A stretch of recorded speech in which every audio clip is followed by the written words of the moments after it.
Hi everyone, Gandalf here for a third and brand new episode of our special edition Lore of the Universal Century. Today we're going back to the lore of the One Year War in an attempt to answer a particular question, which is...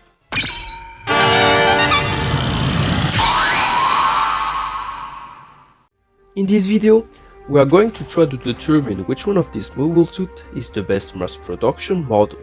Of course, I'm aware that the notion of better is something to manipulate with extreme caution, so in order to make a strictly impersonal decision, we are going to evaluate both models partially and with an objective eye. This means we are basing the evaluation on 5 different criteria, which will be used to determine both machines' capacities on different aspects. But let's start by the beginning. We will now properly introduce both machines. The Gouf, codenamed MS-06B, was a clone-range mobile suit introduced during the One Year War by Zeonic, the weapon manufacturer who had pioneered mobile suit business and had made its fortune by developing the Zaku 1 and the Zaku 2 lines. The Gouf series was initially designed especially for the Earth invasion. This new series was supposed to replace the now aging Zaku ground type, which has shown its limitation and honestly seemed a dead end from a technological point of view. Of course, the Zaku ground type had spawned few variants, but it had become clear to everyone that the G series needed a drastic evolution in order to start a next generation line. As shown by its name, the MS-06B aka the Gouf Type B or the was not the first incarnation of the Gouf series. The first incarnation was actually the YMS-07A Gouf prototype, which was a drastic departure from the Zaku ground type, but still retained some of its features such as the external pipes. When testing on the Gouf prototypes were finished, the Principality deployed a streamlined version in March UC-79 known as the Gouf A-type. The 32 completed Gouf A-type were actually never meant for mass production. After all, there were Ganea Pig Mobile Suit 2 and Zeonic wanted to test extensively the redesigning basic frame before adding the optional equipment of the Gouf prototype. This meant that the Gouf A-type wasn't equipped with the signature heat-rod and the 75mm machine gun end, which were technology which had already been tested on the Gouf prototype. In July of the same year, the development of the B-type was completed. In comparison with the A-type, it wasn't that different. It was more refined, yes, and had the heat-rod and machine gun head installed, but these were the only major differences. As a clone-range mobile suit, the Gouf B-type, or the regular Gouf, was quite difficult to handle since it required to approach the enemy to be effective. Because of that, the Gouf was more popular with aces and experienced pilots than your average grunts. When the Dome was introduced, the Gouf line found itself in a delicate situation and on the verge of being overshadowed. Fortunately for the Gouf, but unfortunately for Zeon, the defeat at the Battle of Odessa proved that both designs wouldn't be enough to win the war for Zeon, and the two designs coexisted for the rest of the war on the remaining fronts due to a lack of centralized infrastructure to choose a predominant model between the two mobile suits. On the other end, we have the MS-09B nicknamed the Dome. Unlike the Gouf, the Dome series was not developed by Zeonic, but instead by its concurrent Zymad, which had initially competed and failed against Zeonic's Zaku 1 by presenting their own mobile suit, the Zuda. Now, the failure of the Zuda was partially because of its flaws, but also because Zeonic had exploited said flaws to shame it publicly, and Zymad was now trying to re-enter the mobile suit market after the unexpected success of their GOG, which had become a reference for amphibious mobile suits. The EV mobile suit known as the Dome was Zymad's new product, and despite being planned to compete against the Gouf, had a very close relationship with its opponents. Why?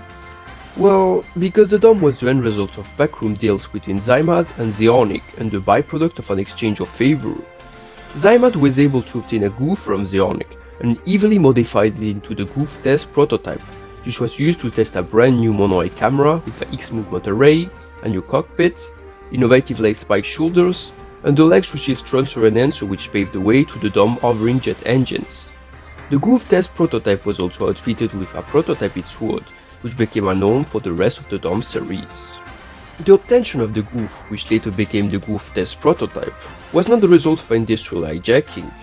Zymad had previously created a competitor to the Gouf prototype, named the YMS-08A High Mobility type, but had realized the design was not sufficient to meet the expectation required. Instead, They gave, or at least sold, the data to Zeonic, something which proved instrumental in the completion of the Gouf B-type. So in the end, Zeonic paid back the favor by letting them unofficially use the Gouf as a base for the DOM line. Once the evaluation of the test prototype was completed, Zymad sent back their data to their plant in Site 3, which immediately produced the next step, which was the prototype DOM matriculated YMS-09B. 2 units were completed and sent back to Earth at the California base. After some field testing, the prototype gave amazing results and the production of a cheaper version, the MS-09B DOM, was approved. The DOM officially appeared in September UC79, but did not become a common model before November UC79. Still, its frame was much more explored than the Gouf's, and dozens of variants continued the DOM line, even before the official mass production of the base model. Now is the time to examine both machines and determine which was the best mass production model of the two. Our first criteria is about their stats, so their technical specification which mirrors their on-paper performance. First, about their head height. The Gouf is 18.2 meters tall against the taller DOM towering at 18.6 meters. Let you see to note that the smaller a mobile suit is, the less likely it is to be shot down by an enemy attack, so with this in mind, the Gouf's shorter height played in its favor. In terms of weight, we have a similar situation. The Gouf, weighing 58.5 metric tons, is lighter than the DOM, which weighs 62.6 metric tons. Of course, the DOM is a heavy mobile suit, while the Gouf isn't one, but we can still conclude that the DOM is heavier than the Gouf, and has less agility as a result.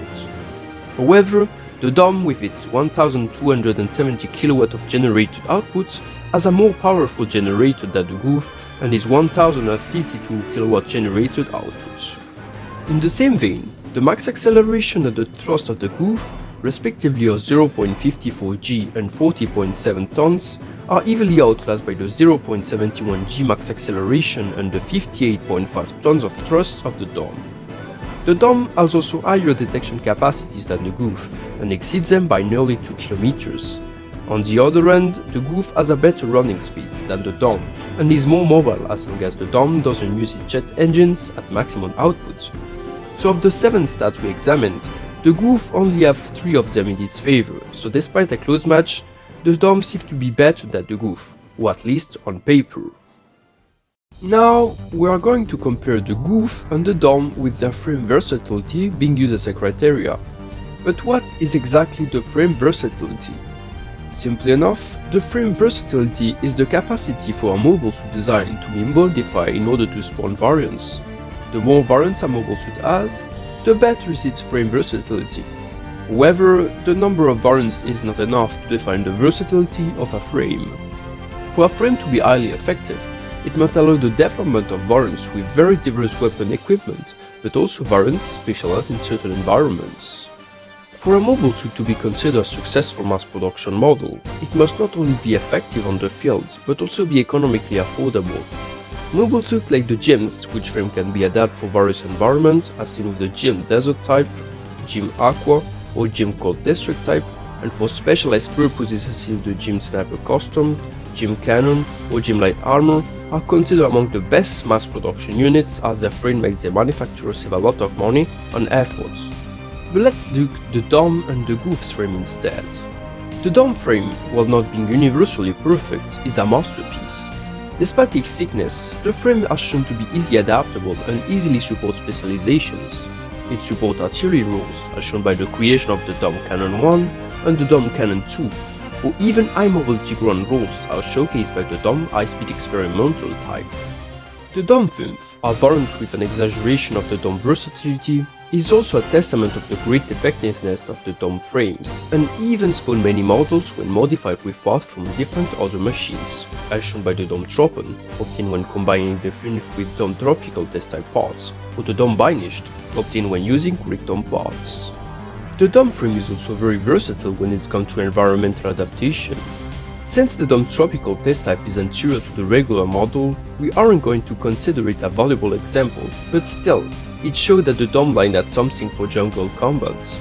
The frame of the DOM could support, with minor modifications, a lot of different environments. Arctic combat and prolonged fight in snowy region were made possible by the Dome cold climate type, and the Dome frame also showed to be compatible with desertic warfare through the Dome G-type, also known as the Dewaged.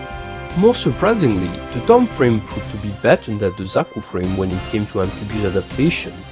While the Zaku Marine was a resounding failure, the Dome was able to spawn a decent hybrid amphibious surface mobile suit in the form of the Dome Mermaid, which is another proof of the great versatility of the Dome frame.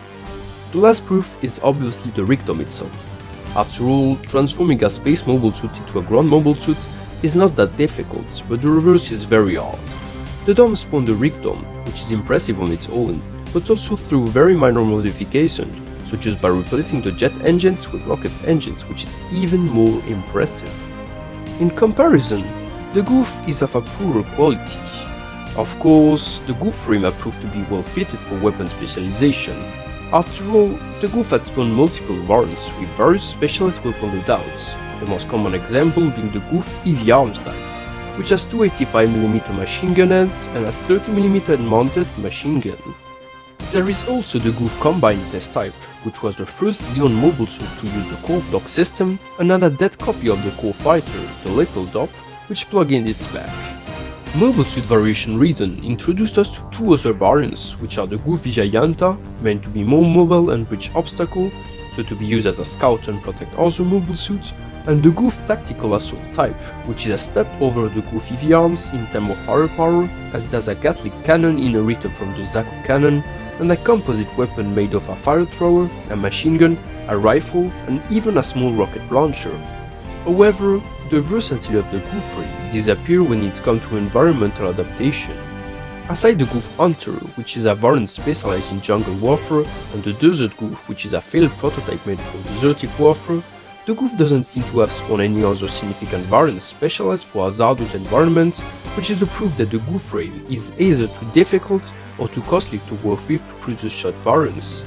Either way, it shows that the Goof frame is extremely bad in this field.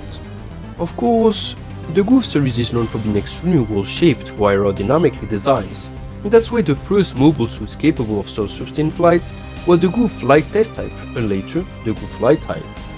But no, this will be not the redemption for the Goof frame. Why? Well, because we are considering the regular Goof, so the B type, and all the Goof Flight type are developed for the Goof A type, and not the B type. While the A and B type may be very similar, remember that the B-type frame is streamlined in comparison with the A-type, so less versatile, which means that the successes of the A-type frame cannot be attributed to the B-type as well.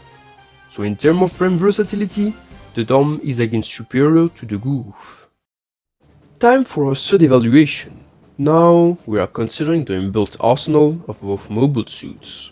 But let's explain what it means first. Inbuilt weapons are basically all the weapons a mobile suit possesses which are not handled but are directly integrated in the mobile suit frame.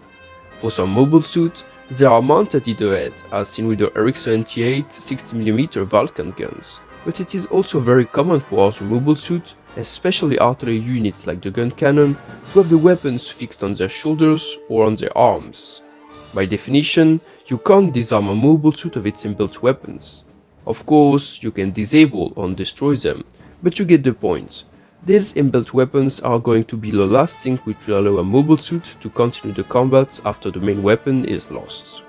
As you can easily understand, having inbuilt weapons is important for a decent mobile suit, and most important for a mass production model, since rookies tend to lose their weapons pretty easily. So let's compare the Goof and the Dome inbuilt arsenal, shall we? The Dome inbuilt arsenal is pretty restricted and quite confusing. The only inbuilt weapon it has is a chest-mounted scattering beam gun. Now, at first sight, this seems to be a very good asset. After all, beam weapons are extremely effective, but in that case, this weapon is quite shitty in terms of offensive capabilities. The fact is that the beams fired by this weapon aren't powerful enough to even scratch the armor of enemy mobile suits, and can barely damage the sensors, and this only at close range. Then, why did they retain it? Well, in the Rig Dome for example, this feature became optional and the hole in the armor of most Rig Domes are actually fake ones. Pilots could demand to have one installed, of course, but unlike the Dome, it wasn't a standard feature anymore. Now, this weapon was very useful on some occasions.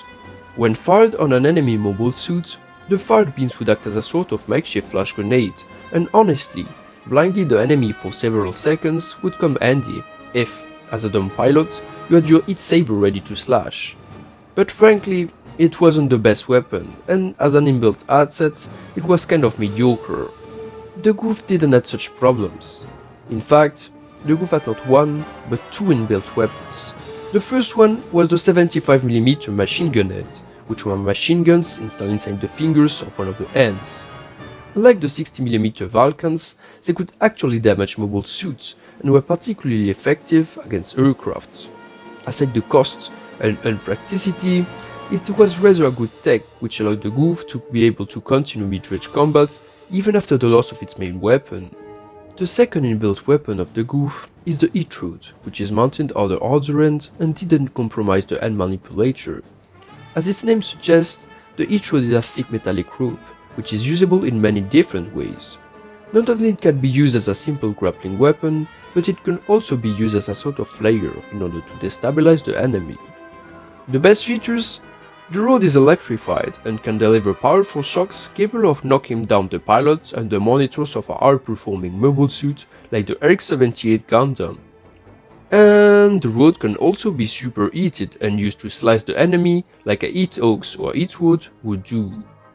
The Goof inbuilt weapons were unconventional, for sure, and more difficult to use than the DOMs, but they were actually real well made and surely made the Goof pilot less easy to disarm than its colleague inside a DOM.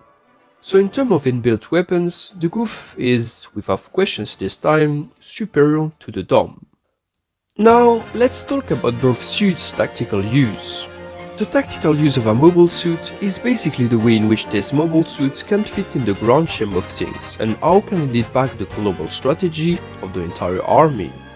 In short terms, we're considering these mobile suits with the eyes of a Xeon Eye officer who would want to see which of them would be the best assets for its military campaign.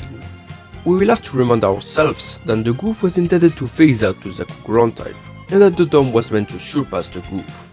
This being said, we can conclude that both models were made to replace the Zaku ground type, so in order to be tactically reasonable, they will need to be able to fit the same role, which means they will have to be a unit capable of fighting in large numbers, warding facilities, disperse guerrilla groups, and so on. And as soon as we say that, as a Xeon commander, we realize the problems with the DOM. The Goof is about 1v1 combat mostly, but episode 22 of Mobile Suit Gundam showed us that the Goof can operate in large numbers as a sort of upgraded Zaku ground type squadron, and honestly, they did the job correctly for ground antagonists. But when we think of the DOM, it becomes problematic. The DOM is a heavy mobile suit with almost no inbuilt weaponries, so you can forget fighting against guerrilla groups unless you use the 120mm machine gun, which is not the best weapon for the DOM and is pretty much a waste against civilians. Honestly, the DOM is meant to strike hard and fast, and in a certain way, it's a sort of blitzkrieg tactic that the DOM is meant to carry. In Stardust Memory, the DOM Tropman of the Delos fleet showed us how the DOM should perform. Basically, first the DOM squad needs fire support, in that case in the form of the Xamot. Then they burst into the base, butcher every mobile suit using their superior mobility, and then retreat when the fire support ends. The scene also shows us that without this fire support, the DOM, sluggish and not that maneuverable, would be easily picked up by its enemies.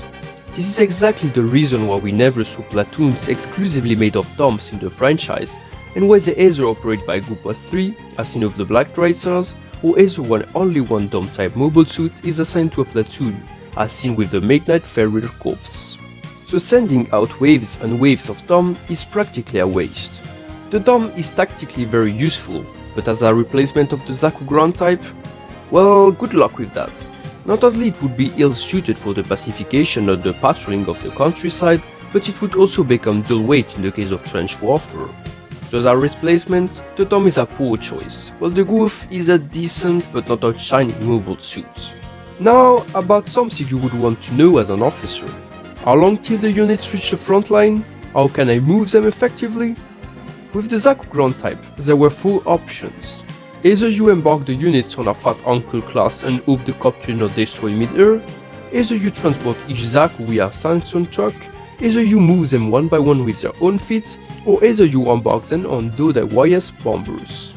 The last option is something you would want to remind. When on the Dodai, the Zaku can still fire and can benefit of the weapons of the bomber as well, before being dropped. Tactically, it's the perfect match. Now about your DOMs. They are much larger than the Zakus, so you can put them neither on the Dodai, neither on the Samson.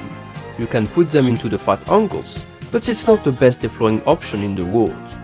The DOM have a great hovering speed, and surely will be much faster on their own than two Zakus, but you will need plenty of fuel to transport them, and in the case the turn is not flat anymore, checkmate. The Gouf, on the other end, doesn't have all these problems. It fits in the fat ankle, in the Samson too, and is even better than the Zaku when it comes to using the Dodai. Why? Well, because the Gouf has something the Zaku and the DOM lack, which is an amazing jumping capacity. With the Zaku, the Dodai was a sort of one-way overboard. If the Zaku was hit or jumped down the Dodai, it couldn't really place itself back on the bomber even if it wanted to. On the other end, the Gouf could actually do it on the condition that the crew of the Dodai was aware that the Gouf pilot planned to jump back to do such move. With a Zaku, the Dodai was merely a transporter, but with the Gouf, it was a proper subflight system. Oh, even in late UC, subflight systems were used, so it showed that tactically, they remain one of the best assets in the time of mobile suit warfare. Here, we can say that the Gouf was a better replacement for the Zaku ground type and had a better deploying rate than the DOM, so in terms of tactical use, the Gouf is again superior to the DOM. Now, we are basing our fifth and last evaluation using a down-to-earth criteria. I'm obviously talking about the ratio between the screen time appearance of both models and their destruction rate. So let's see which of the Gouf or the DOM is actually the most survivable. The first Gouf introduced in the franchise is the mighty unit of Rambarol, aka the Blue Giant.